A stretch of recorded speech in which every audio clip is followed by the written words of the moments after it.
शेतकरी मित्रांनो नमस्कार. मी मुकुंद साबळे. आपल्या एम-एस गुरु ह्या यूट्यूब चॅनलमध्ये सर्व ऊस उत्पादक शेतकऱ्यांचे सहर्ष स्वागत आहे मित्रांनो. आजचा आपला जो व्हिडिओ असणार आहे, त्यामध्ये जे आपण फर्टिगेशन करतोय, म्हणजे ठिबक सिंचनच्या माध्यमातून खतं देण्याचा प्रयत्न करतोय. अशा वेळेला वेगवेगळी खतं आपण शेतकरी मित्र आपल्या ऊस पिकासाठी म्हणून देत असतोय. बऱ्याचशाच शेतकऱ्यांना फर्टिलायझरची कम्पॅटिबिलिटी म्हणजे कोणतं खत कोणत्या खताबरोबर द्यायचं असतंय. बऱ्याच शेतकऱ्यांना माहिती नसतंय. कोणतीही खतं मिक्स करतात आणि ते ठिबकच्या माध्यमातून देतात. कोणती खतं प्रिसिपिटेट फॉर्ममध्ये जातात, कोणत्या खतांच्यावरती कोणता अधिभार असतोय. बऱ्याचशा कन्सेप्ट माहिती नसतात. तर ह्या ठिकाणी शेतकरी मित्र कॅल्शियम नायट्रेट आपल्या ऊस पिकासाठी कधी द्यायचा, कशा पद्धतीने द्यायचा, त्याचं मॅनेजमेंट कशा पद्धतीनं असले पाहिजेत आणि ते ऊस पिकामध्ये कशा पद्धतीने काम करतंय. ह्या एक 2-3 बाजू जर त्या कॅल्शियम नायट्रेटच्या जर बघितल्या, तर शेतकरी मित्र आपल्याला ऊस पिकाचा जो ढाचा म्हणतोय किंवा जे झाड म्हणतोय, एक झाड जर बघितलं तर त्याच्यामधले जे स्पिंडल फायबर असतात किंवा जे आपण तंतुमय पदार्थ म्हणतोय, हे तंतुमय पदार्थ जाड झाले पाहिजेत. हे काम कॅल्शियम नायट्रेटच्या प्रॉपर फर्टिगेशननं होत असतंय.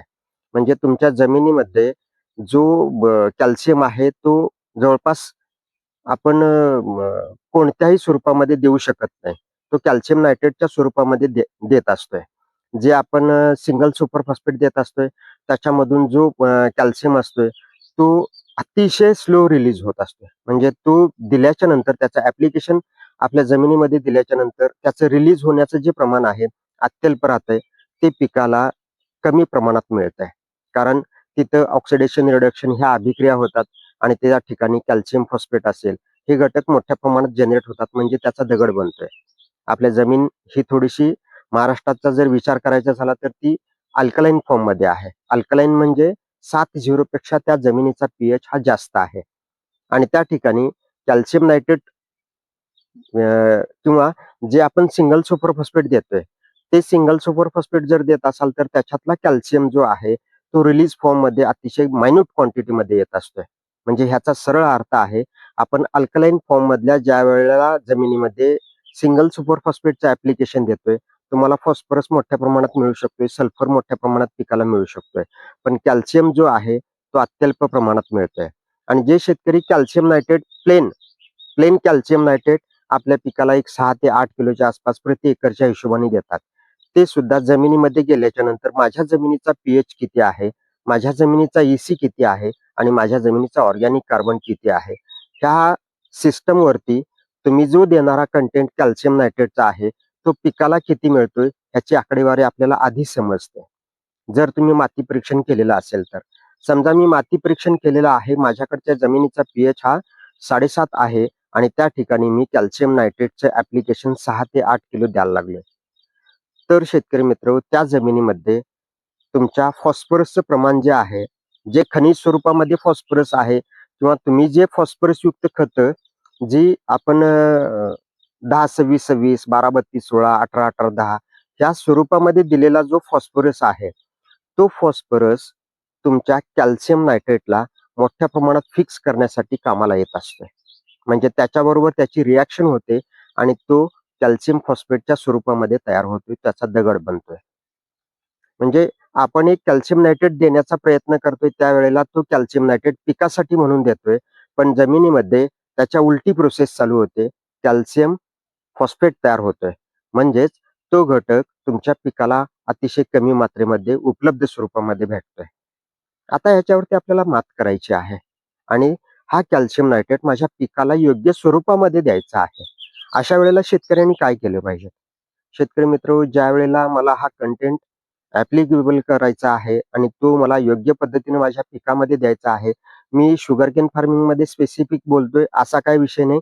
तुम्ही ह्याचा वापर हळद पिकामध्ये असेल, आल्यासारख्या पिकामध्ये असेल, द्राक्ष बागेमध्ये असेल, डाळिंब पिकामध्ये असेल, केळी पिकामध्ये असेल, ह्याचा वापर ह्याच पद्धतीनं करायचा आहे. मी ज्या पद्धतीनं सांगतोय त्या पद्धतीनं ते ॲप्लिकेशन तुम्ही तयार करू शकताय. तयार केलेला कंटेंट फर्टिगेट कशा पद्धतीने करायचा ह्याची सविस्तर माहिती देतोय.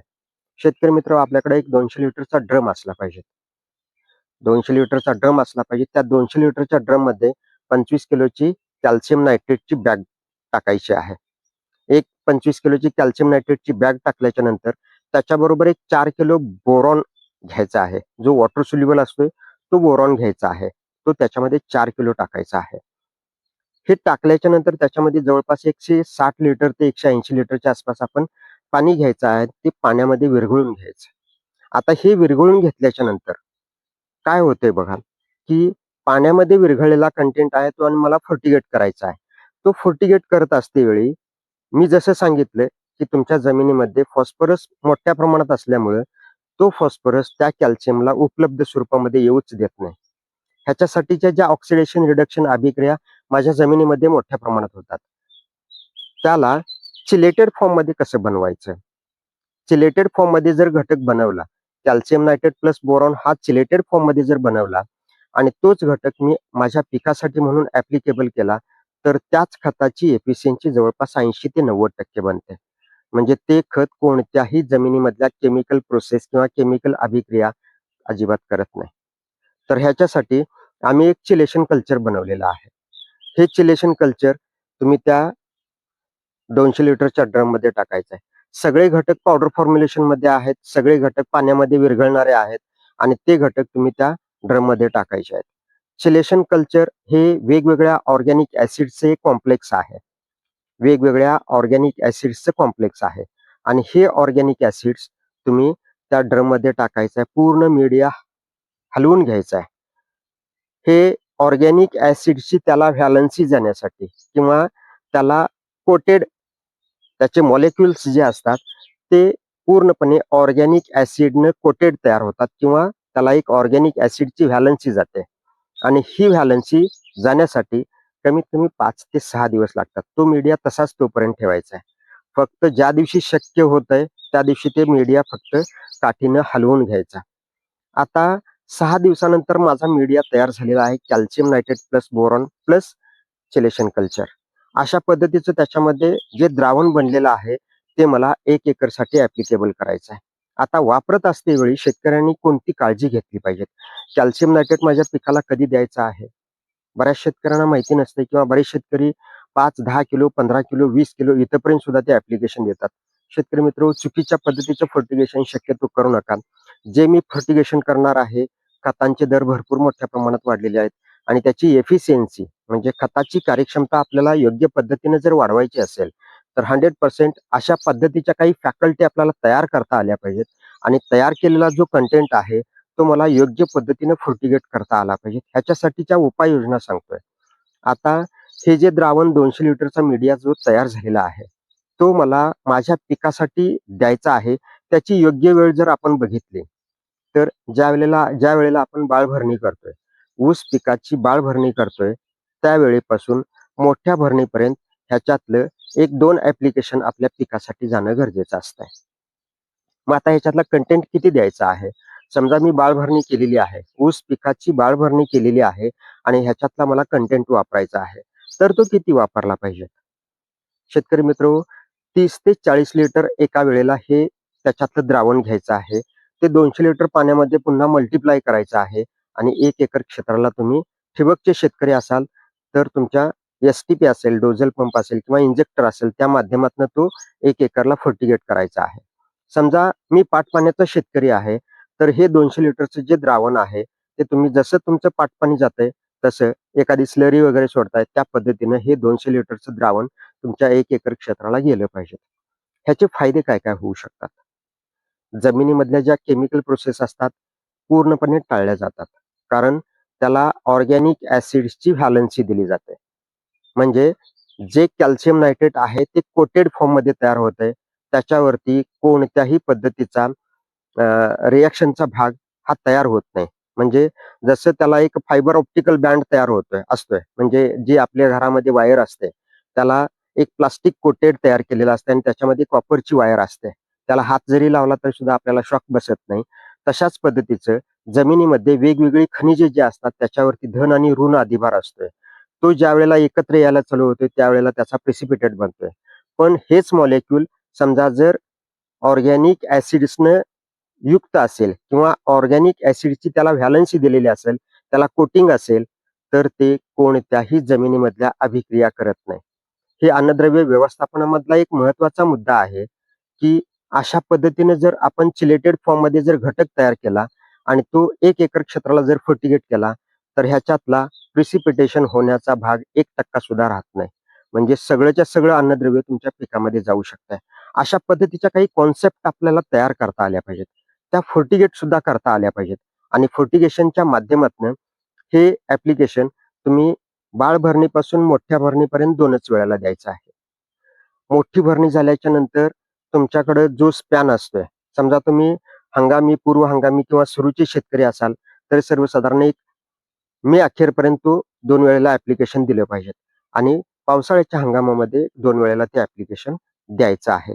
म्हणजे 200 लिटरच्या द्रावणामध्ये 6 फर्टिगेशन कॅल्शियम नायट्रेट प्लस बोरॉनची ती सुद्धा ऑर्गॅनिक ॲसिड्सनं युक्त असलेलं जे कल्चर आहे, ते आपल्याला द्यायचं आहे. ह्याचे फायदे काय-काय होतात? तर तुमच्या पानांच्या मधल्या ज्या पांढऱ्या शिरा असतात, त्या जाड केल्या जातात. त्याचं प्रॉपर असं सेल डिव्हिजन होतंय. मी प्रत्येक मुद्दा शास्त्रशुद्ध पद्धतीने किंवा सायंटिफिक बेस पकडून सांगतोय, की प्रत्येक सेलचं विभाजन होतंय, सेल डिव्हिजन होतंय.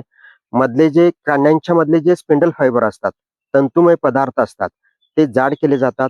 त्याच अनुषंगाने त्याची लांबी सुद्धा वाढवली जाते. कांड्याची लांबी वाढवण्यासाठी किंवा कांडे जाड करण्यासाठी बाळभरणी ज्यावेळेला आपण करत असतोय, त्यावेळेला जमिनीलगत एखाद दुसरं कांड शेतकरी मित्र तयार असतंय. आणि त्याच्यामध्ये तो जर कॅल्शियम नायट्रेट त्या पिकामध्ये जर जात असेल, तर ते कांड सुरुवातीला चांगल्या पद्धतीचं जाडीला बनतंय.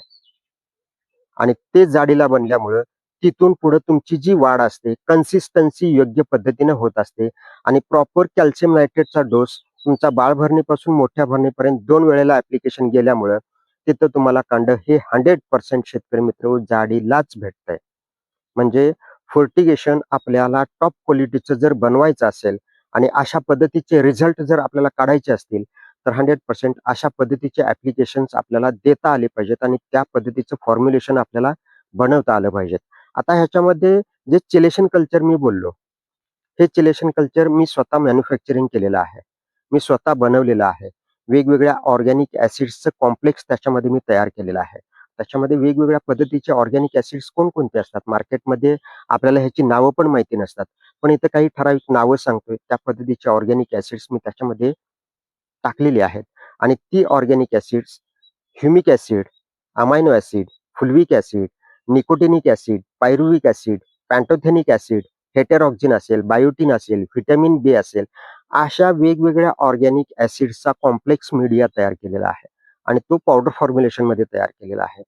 तो जसं एखादं आपण सेंद्रिय खत टाकतोय, ज्यावेळेला आपण कधीतरी त्याचं निरीक्षण करायचं. एखादा खड्डा असतोय, आपण वेगवेगळ्या पद्धतीचं पाचट टाकलेलं असतंय आणि पावसाळ्याच्या हंगामामध्ये ते ते जे पाचट असते त्याच्यामध्ये पाणी साचतंय आणि ते पाणी आपण एखाद्या ट्रान्सपरंट ग्लासमध्ये जर घेतलं, तर ते ऑरेंज कलरचं किंवा काळपट ऑरेंज कलरचं असं दिसतंय. तर त्याच्यामध्ये जी ऑर्गॅनिक ॲसिड्स असतात, तीच ऑर्गॅनिक ॲसिड्स आपण आर्टिफिशियली तयार करून त्याच्यामध्ये टाकलेली आहे. आता ही ऑर्गॅनिक ॲसिड्स तुम्हाला तो जो मीडिया तयार होतोय, तो तुम्हाला कमीत कमी 6 महिने खराब होत नाही. 6 महिने ते द्रावण अतिशय सुस्थितीमध्ये राहू शकतंय. अजून ह्याची एफिशियन्सी जर वाढवायची असेल, ह्याची ताकद जर वाढवायची असेल, तर त्याच्यामध्ये जे आपण पाणी वापरतोय, ते आर-ओचं जर वापरलं, म्हणजे जे फिल्टर केलेलं जे पाणी असतंय, ते जर वापरलं, तर अजून त्याचे रिझल्ट अफलातून मिळतात, चांगले मिळतात. कारण त्याच्यामध्ये जे आपण समजा एखादा शेतकरी बोरचं पाणी स्वच्छ आहे म्हणून जर वापरत असाल, तर त्याच्यामध्ये वेगवेगळ्या प्रकारचे जे सॉल्ट्स असतात, ते रिच अमाउंटमध्ये असतात, म्हणजे जास्तीचे असतात आणि त्याचा इम्पॅक्ट सुद्धा तुमच्या कॅल्शियमवरती मोठ्या प्रमाणात पडत असतो. पण शेतकरी मित्र जरी पडत असला आणि आपल्याकडे समजा आर-ओचं पाणी उपलब्धच होत नसेल, तर तुम्हाला हा पर्याय. समजा काही शेतकऱ्यांना ते जर उपलब्ध होत असेल, तर तुम्ही आर-ओचं पाणी वापरलं, तर त्याचे रिझल्ट्स बेस्ट येऊ शकतात. आणि हे अशा पद्धतीने थोडंसं फॉर्म्युलेशन कॅल्शियम नायट्रेट प्लस बोरॉनचं जे आहे, ते आपण तयार करू शकतोय. ते फर्टिगेशन करण्याच्या ज्या पद्धती आहेत, त्या मी तुम्हाला सांगितल्या आणि त्याचे फायदे काय-काय होऊ शकतात, हे मी तुम्हाला सांगितलं. ह्याच्यामुळे टनेज 100% वाढण्याची शक्यता मोठ्या प्रमाणात तुमच्या प्लॉटमध्ये बळावते. ह्याचा थेट परिणाम तुमच्या टनेजवरती होऊ शकतोय. शेतकरी मित्र अशाच पद्धतीच्या नवनवीन टेक्निकल व्हिडिओ आपल्याला जर पाहिजे असतील, तर MS गुरु sugarcane farming YouTube channel subscribe केल्याशिवाय आपण पुढे जायचं नाही. धन्यवाद.